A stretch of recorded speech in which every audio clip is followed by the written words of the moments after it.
गुजरातच्या कच्छमध्ये पाकिस्तानी स्फोटकं नष्ट करण्यात आली आहेत।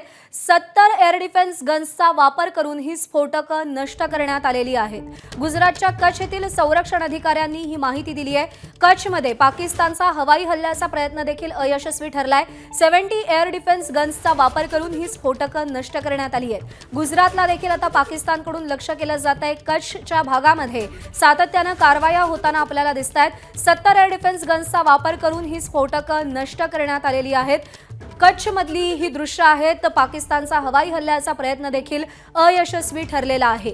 पश्चिमी सीमा, वायव्य सीमा आणि उत्तर सीमा भारताची पाकिस्तानकडून लक्ष केली जाते आणि याच तीन भागातल्या सीमा या पाकिस्तान सोबत जोडल्या गेलेल्या आहेत आणि त्यामुळे पाकिस्तान जास्तीत जास्त करून या भागाला, इथल्या नागरिकांना, इथल्या स्थानिक रहिवासी वस्तीला लक्ष्य करण्याचा प्रयत्न करतोय।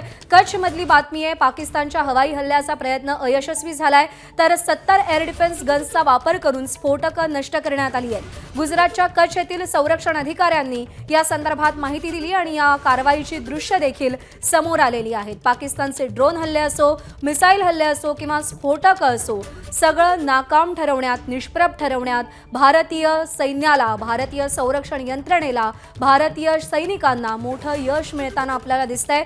कच्छमध्ये पाकनं हवाई हल्ला करण्याचा प्रयत्न केला, पण तो देखील भारतानं निष्प्रभ ठरवलेला आहे। एबीपी माझा, उघडा डोळे बघा नीट।